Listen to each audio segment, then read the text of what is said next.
Une fonction f de x est une machine mathématique qui prend un nombre en entrée et sort un autre nombre en sortie. En langage mathématique, on dit qu'elle prend une valeur x et restitue une image y.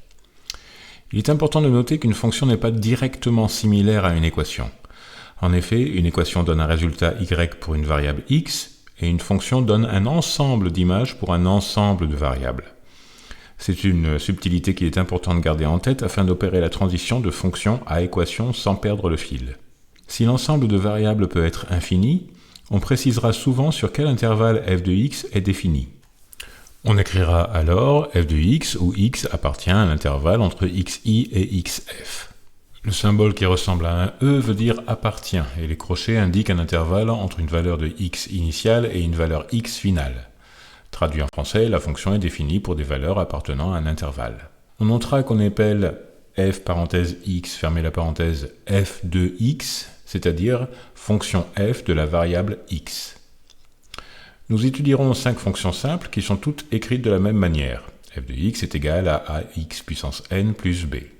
Lorsqu'on calcule l'image d'une variable x petit a, il est usuel d'écrire f de x petit a pour le résultat, ou même de le remplacer par y petit a. Pourquoi? À cause des graphiques. La représentation graphique est une courbe qu'on appellera f ou f de x dans un espace en 2 dimensions x et y. Il n'existe donc pas une valeur particulière pour f de x, c'est un ensemble de valeurs. En revanche, pour chaque valeur de x, il existe une valeur y qui lui correspond et qui est donnée par la fonction. Clarifions ce point par l'exemple. J'ai une fonction f de x et une variable en particulier que j'appellerai x petit a. Lorsque je calcule l'image, j'écris f de x petit a est égal à ax petit a puissance n plus b. Cette image que j'obtiens correspond à une valeur sur l'axe y que j'appellerai ya. J'écris alors f de xa est égal à y petit a. À la fin, j'écrirai directement y petit a est égal à ax petit a puissance n plus b. Et j'ai transformé la fonction, une machine à donner un nombre infini de valeurs, en équation, une expression qui lie un nombre spécifique x petit a à un autre nombre spécifique y petit a. Si c'est cette valeur y petit a que je connais, je peux calculer l'antécédent, la valeur de x qui donne cette image en particulier. Il s'agit alors d'une simple équation à résoudre. X petit a est égal à, parenthèse, y petit n moins b, le tout divisé par a, fermez la parenthèse exposant 1 sur n, ou, écrit autrement, x petit a est égal à racine de n, y petit n moins b, le tout divisé par a.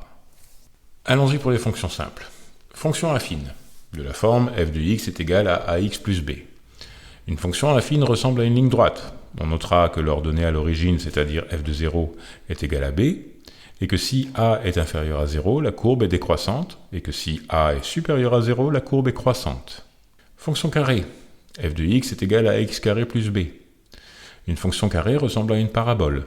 On notera que l'ordonnée à l'origine, c'est-à-dire f de 0, est égale à b, et que si a est plus petit que 0, la parabole est ouverte vers le bas, que si a est supérieur à 0, la parabole est ouverte vers le haut. On dit que de la fonction carrée qu'elle est paire, c'est-à-dire f de x est égal à f de moins x. Fonction cube. f de x est égal à x cube plus b. Une fonction cube ressemble souvent à 2 paraboles, une positive, l'autre négative. On notera que l'ordonnée à l'origine, c'est-à-dire f de 0, est égale à b, et que si a est inférieur à 0, la courbe vient de l'infini positif et va vers l'infini négatif, que si a est supérieur à 0, la courbe vient de l'infini négatif et va vers l'infini positif. On dit de la fonction cube qu'elle est impaire, c'est-à-dire que f de x est différent de f de moins x. Fonction racine. f de x est égal à ax puissance 1 demi plus b, ou simplement f de x est égal à racine de x plus b. Une fonction racine ne ressemble à rien de particulier. On notera que l'ordonnée à l'origine, c'est-à-dire f de 0, est égal à b, que cette fonction ne prend pas de x négatif, que si a est inférieur à 0, la courbe est décroissante, et que si a est supérieur à 0, la courbe est croissante. Fonction inverse, f de x est égal à ax puissance moins 1 plus b, ou f de x est égal à a sur x plus b. Une fonction inverse semble créer 2 courbes différentes séparées par l'axe des ordonnées. On notera que cette fonction n'est pas définie à l'origine, que b est la valeur vers laquelle cette fonction tend vers les infinis, on l'appelle alors l'asymptote, la valeur que la fonction ne dépasse jamais. Voilà pour la présentation des fonctions simples. Et j'ai même créé des appliqués de GeoGebra pour expérimenter avec leur forme. Vous trouverez les liens dans la description de la vidéo. Sachez qu'il existe des vidéos de la function dance qui aident à se rappeler les différentes formes, et ce sera important pour plus tard.